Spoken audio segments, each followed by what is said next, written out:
This podcast is intended for a mature audience. Listener discretion is advised.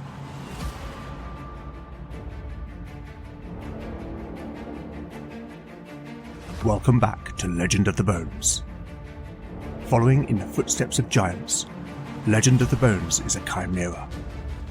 A mix of old-school tabletop RPG and dark fantasy storytelling.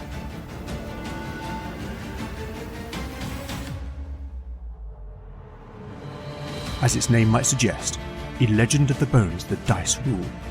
There'll be no rerolls, no fudging the dice, no metacurrency. The roll of the bones will determine the character's destiny, and no one will be spared their fate. None shall escape the destiny of bone.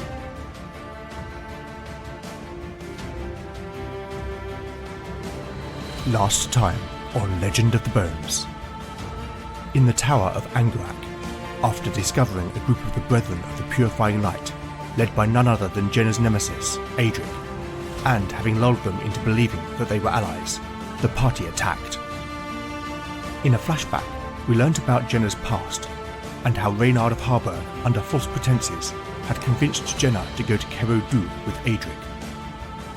We learned how during their journey, Adric charmed Jenna into believing that he was genuine and kind, and through his deception, the young woman began to trust him, until, under the shadow of that cursed place, Adric seduced her. Back in the present, despite taking the Brethren by surprise, the companions found themselves in a bitter fight. Lena managed to incapacitate 3 of the Brethren by means of a hold-person miracle, but soon reinforcements arrived from the floor above, including an experienced fighter. All of the companions except Valen and Talion were injured, Beric grievously so, but one by one the companions killed the Brethren until only Adric remained. The Brethren cleric had been locked in battle with Jenna throughout, but seeing his comrades fall, and he himself badly wounded, Adric finally gave in, deliberately opening his guard for Jenna to deliver the killing blow.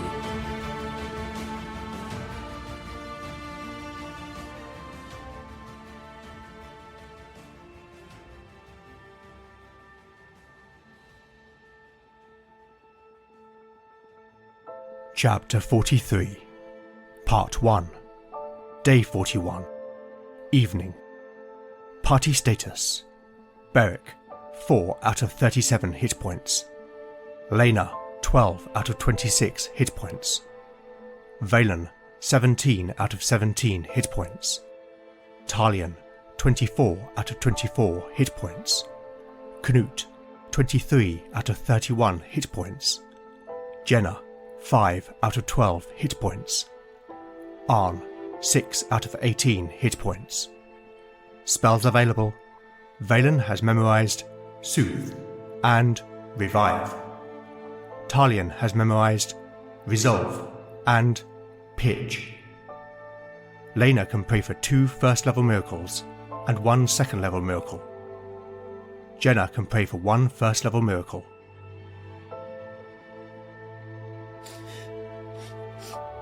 Straddled over his body, Jenna wept uncontrollably as she continued to strike wildly at Adric's face, though little remained other than a bludgeoned mess of blood, brain and shattered bone. Her own features were smeared with his blood, through which her tears ran in pink streaks.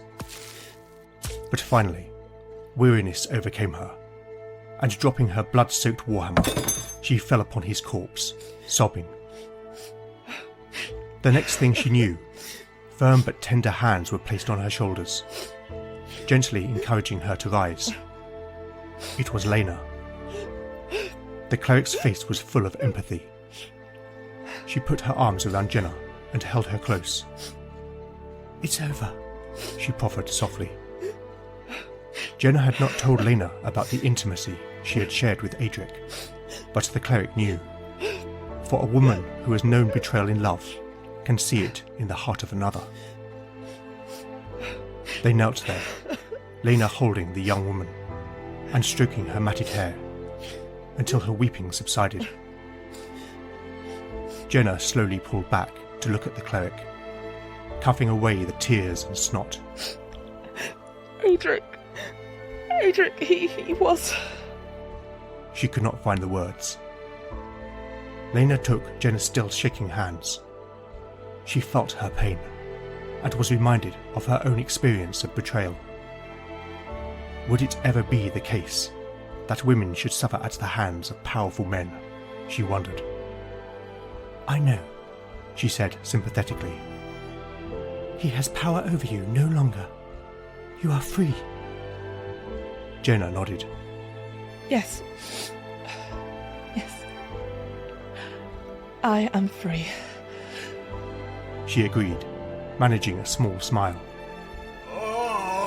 The moment was interrupted by the sound of Beric moaning, and the two women looked to see their companions bloodied and bruised. Valen was tending the big warrior, but such were his wounds, it was clear that the mage's skill alone would not be enough. "Come," Lena said, giving Jenna's hand a gentle squeeze. "Our friends need us."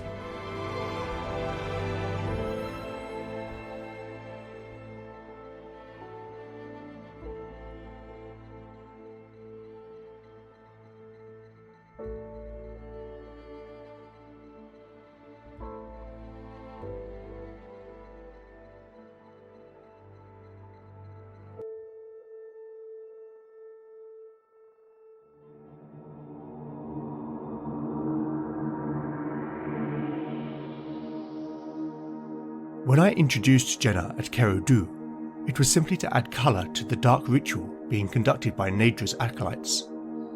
At that point, she was a nameless woman, a throwaway NPC, whom I fully expected to be collateral damage in the subsequent battle.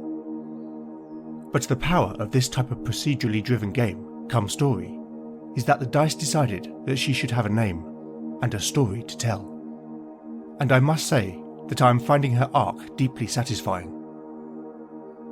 Now, given that several members of the party are badly wounded, it makes sense that the companions will need to spend several days at Angrak in order to recover. But what of the tower's mistress, the mage Demelza, and the hellstone in her keeping, the Eye of Krevik?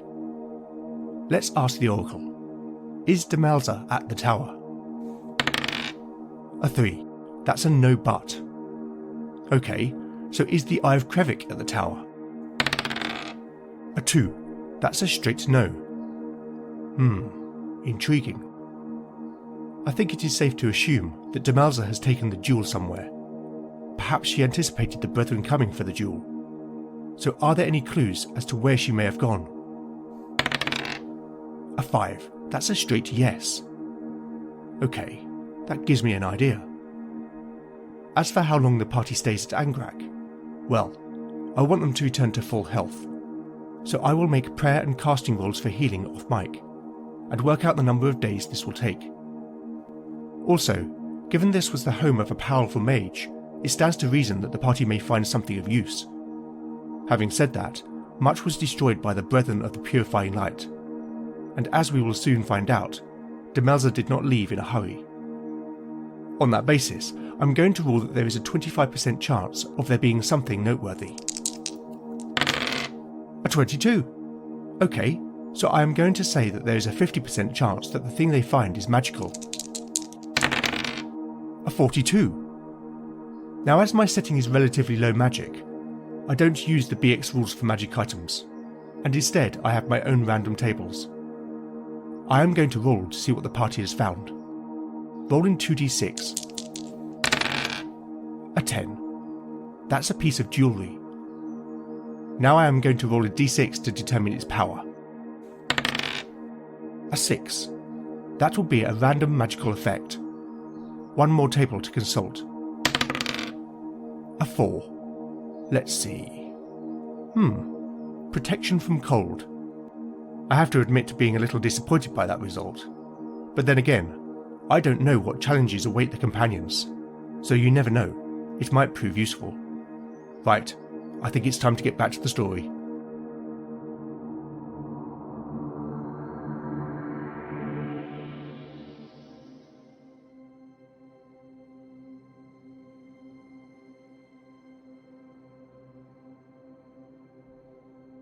Chapter 43, Part 2, Day 44, Evening.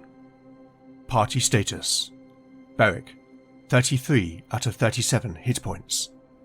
Lena, 26 out of 26 hit points. Valen, 17 out of 17 hit points. Talion, 24 out of 24 hit points. Canute, 27 out of 31 hit points. Jenna, 11 out of 12 hit points. Arn, 16 out of 18 hit points. Spells available. Valen has memorized Push, Shield, Revive, and Clairvoyance. Talion has memorized Resolve, Poetic Prose, Pitch, and Imbue. Lena can pray for 2 second-level miracles. The companions remained at Angurak for several days, for their wounds were grievous, and Beric, having only narrowly escaped death, had been too weak to move. That besides, a storm swirled in from the west upon the second day, causing the sea to vent its fury upon the rocky headland, lightning forking through the sky in great cracks, so that even if they were fit to do so, travel would have been ill-advised. Fortunately, a search of the tower's kitchen garnered a barrel of salted herring, as well as onions, pickled eggs, and a sack of grain, which along with their rations at least meant they did not go hungry. After the battle, the 3 brethren who had been paralysed by Lena's miracle were stripped to their underclothes and sent on their way. Canute had wanted to execute them. The Skarne saw no sense in freeing captured enemies, who would only hound them in the future. But other than Arn, the others had no taste for killing in cold blood, and when put to a vote, it was agreed that the men would be released. As for the dead, those that could interred them in a shallow grave, and Lena performed the burial rite to commit their departed souls to Naya. The cleric had been struggling with her conscience ever since. It was one thing to defend oneself from attack, but they had initiated the fight, and whilst the Brethren's ideology was abhorrent to her, in their own misguided way, they were still followers of the Nine. When she confessed her feelings to Valen, the mage pointed out that the Brethren murdered anyone they deemed to be a heathen or heretic, and that if they had not attacked, then sure as night follows day, the Brethren would have tried to kill them. There was wisdom in Valen's counsel, of course, and Lena always found solace in his words. It was the evening after the storm, and the pair looked out north upon the sea from a window on the top floor of the tower, where they had come to be alone. The gentle sigh and murmur of the black water on the rocks below made the storm that raged just a day before seem distant and ephemeral. Lena found pleasure in asking Valen to point out constellations and describing their significance in Wayland culture. She knew the patterns of the stars, of course, but she enjoyed coaxing the mage to speak, and she listened intently as he told the legends of his homeland. "Talion would be better than I to tell the tales," Valen had said, but Lena had insisted that she wished to hear him. "And what about that one?" she asked, pointing to the constellation that she knew as Amada, the Maiden. "That is Rhiannon, the Beloved," the mage replied. "Rhiannon was the daughter of Urien, a powerful warlord. Urien loved his daughter, who was the fairest maid in all the land, and he promised that only a man who truly loved her could win her hand. So when a rival warlord, Madok ap Griffith, proposed a marriage to his son, Urien refused, for it was known well that the son was as cruel as the father. Madok was furious, and in revenge entreated a hag to lay a curse upon Rhiannon, so that no man would ever desire her. And so, by the hag's dark sorcery, Rhiannon's fair features became scarred and ugly. Rhiannon took to hiding her face, and her only solace was to walk in the forest, away from prying eyes.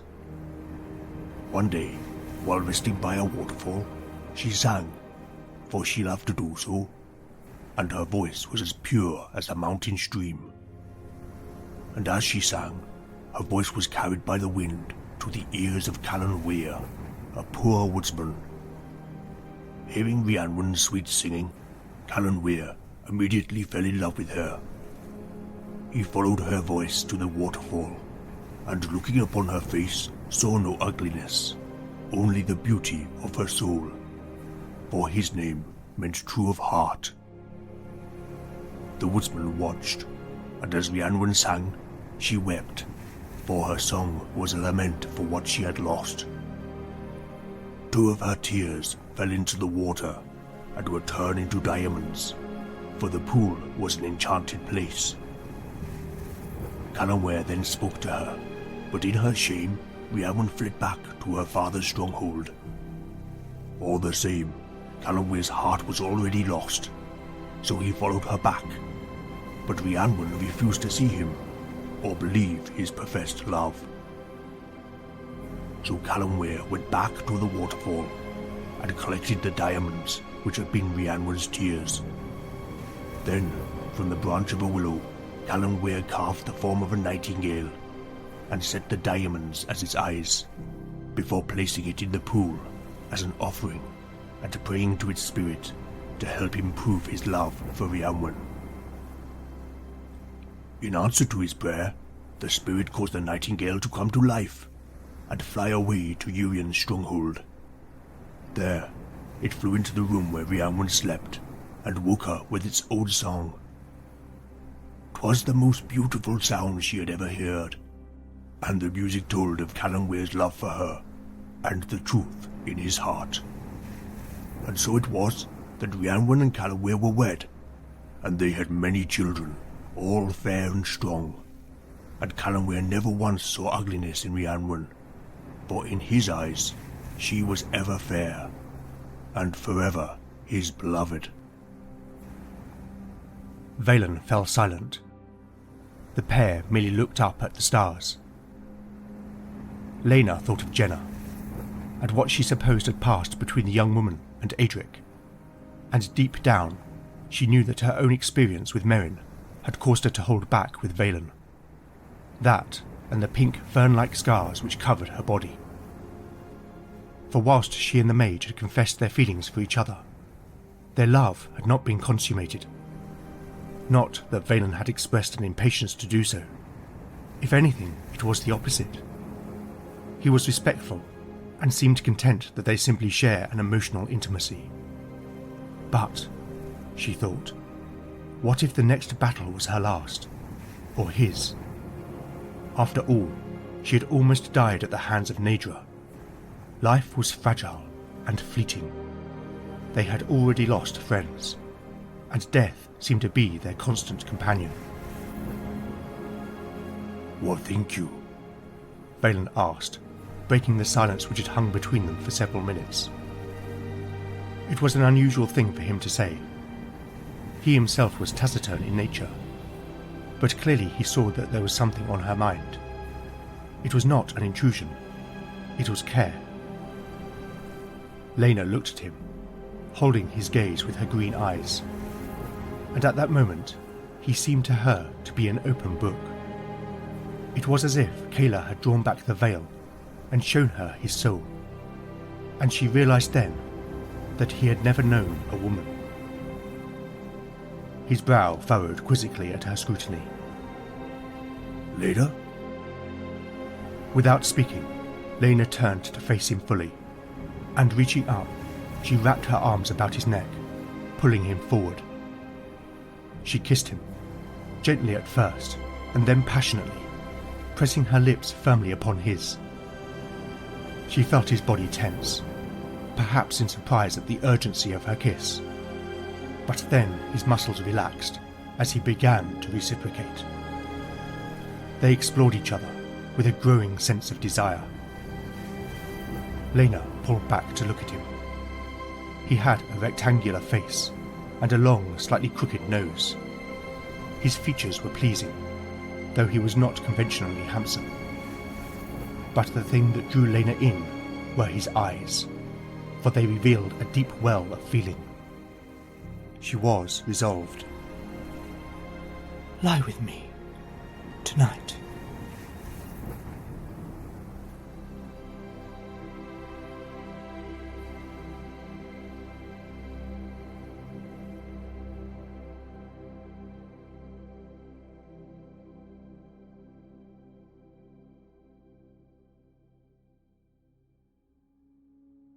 Chapter 43, Part 3, Day 45, Morning. Party status: Beric, 37 out of 37 hit points. Lena, 26 out of 26 hit points. Valen, 17 out of 17 hit points. Talion, 24 out of 24 hit points. Canute, 31 out of 31 hit points. Jenna, 12 out of 12 hit points. Arn, 18 out of 18 hit points. Spells available: Valen has memorized Push, Shield, Soothe, Revive, and Clairvoyance. Talion has memorized Resolve, Poetic Prose, Pitch, and Imbue. Lena can pray for 2 first-level miracles and 2 second-level miracles. Jenna can pray for 1 first-level miracle.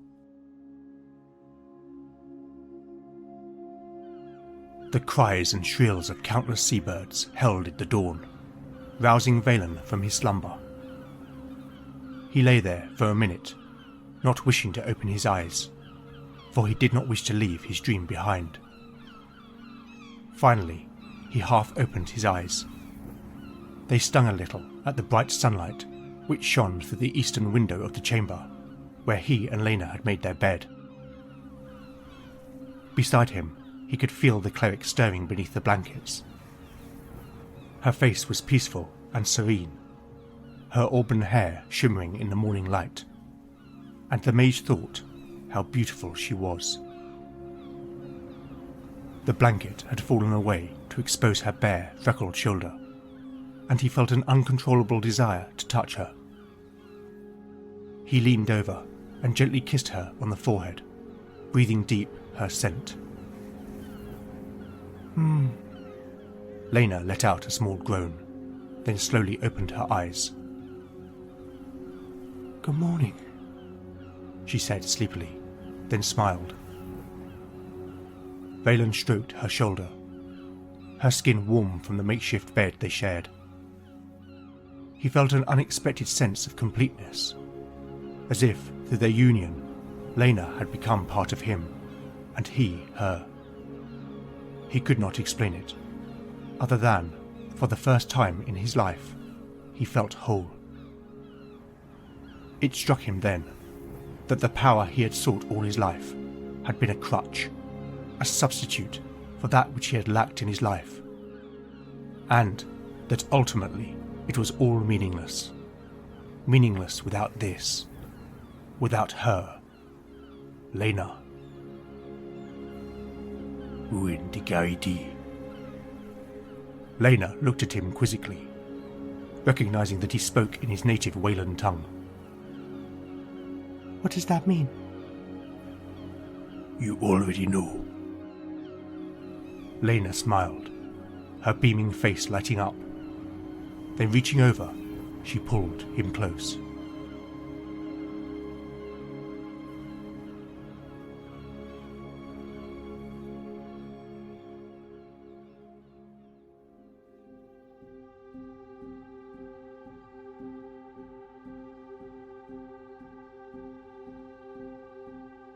Later that morning, while the companions broke their fast, Valen showed them a piece of half-burnt parchment that he had discovered while searching the tower. "It is a letter," the mage explained. "Sent to Demelza some 9 months since by my master, Amos." "What say it?" Beric asked. "It would seem that Amos had learned that the Brethren of the Purifying Light were seeking the Hellstones," Valen replied. "I remember that my master went on a journey around that time. He told me he had business in Dravance," he added. "Is there anything else?" "Yes. Amos advises Demelza that Angurak is no longer safe, given its proximity to Porthcallan, and he suggests she seeks a more remote home. This tells us that the keepers of the Hellstones have long been known to each other." "That's all very well," Beric countered, a little dismissively. but we still know not where she went. Ah, but that we may perk. The mate replied, producing a second parchment and unfurling it upon the table. It was a map of Powan Moor. We are here, Valen put his finger on the map. but look, He moved his finger to a point at the end of a mountain range labelled as the Dragon's Spine, where someone had drawn around a place above which was written Penmelkeen. There is no certainty that is where this Demelza went. Canute pointed out. true, but my intuition tells me it is, and a location in the mountains would by its very nature be remote. Canute seemed to accept this. After all, mages had access to insight that was beyond most folk to comprehend, and Valen's logic was sound. My lord, Arn interrupted, addressing Canute. surely a journey inland would involve abandoning the Uverdraka. Canute nodded his understanding, but then looked more intently at the map. We might be able to navigate that. He said, indicating a river from a settlement called Varfell, at the foot of the Dragonspine Mountains, which ran all the way to Malian. Aye, as long as there's no rapids. Arn cautioned. Agreed. But, that given, even with rowing upstream, it should be quicker and less hazardous than a journey on foot. The Skarne concluded. Then it is agreed. Beric said decisively. We travel by river to Varfell. And after that, well, we shall see.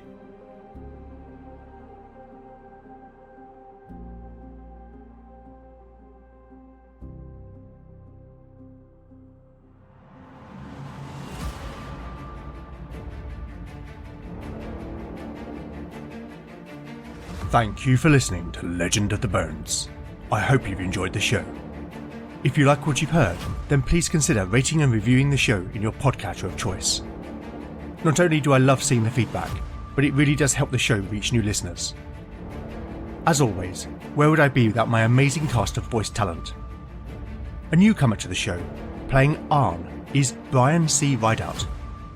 Brian is the host of two amazing podcasts, Trans Real News, a hilarious surreal comedy show that puts Gonzo to a new level, and Swords Against Madness, Brian's new solo actual play, which after just a few episodes, I'm already hooked. Returning in the role of Jenna is Fiona K.T. Howard. Fiona is an actor and improviser, as well as the host of the What Am I Rolling and the DM Book Club podcasts. And finally, returning once again in the role of Canute is Jon Cohen, creator of Tale of the Manticore. I'll put these wonderful folks' links in the show notes. You can also help by liking or reposting new episode announcements, or by recommending the show online or to a friend. You really can't beat the power of word of mouth. Alternatively, if you'd like to show your appreciation by buying me a metaphorical cup of tea, then I have a Ko-fi page at ko-fi.com/Legend of the Bones. Any donations will go towards the show's running costs. I would also love to know what you think of the show, and I do respond to every message I receive. So with that in mind, you can contact me on X at LegendBones, Blue Sky at LegendBones, Mastodon at LegendBones at ttrpg-hangout.social, Instagram at LegendOfTheBones, email at legendofthebones@gmail.com, or go to legendofthebones.blogspot.com for show notes, house rules, character profiles, art, maps and more. Join me next time to find out what awaits our adventurers as the bones decide their fate. None shall escape the destiny of Bone.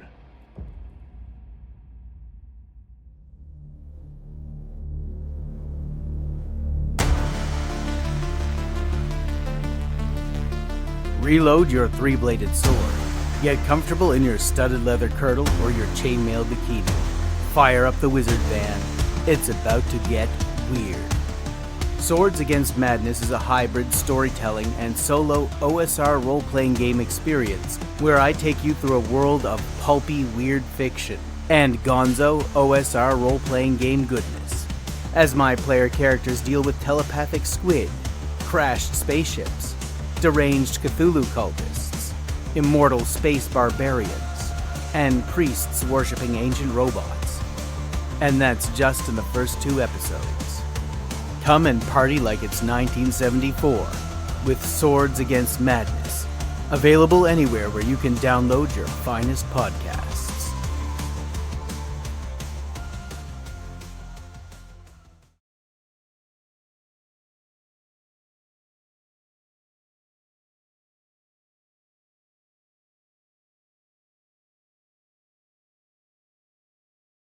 This is Brian from Swords Against Wizardry and the Transreal News. I hope you're ready for some chaos, because you're listening to Legend of the Bones.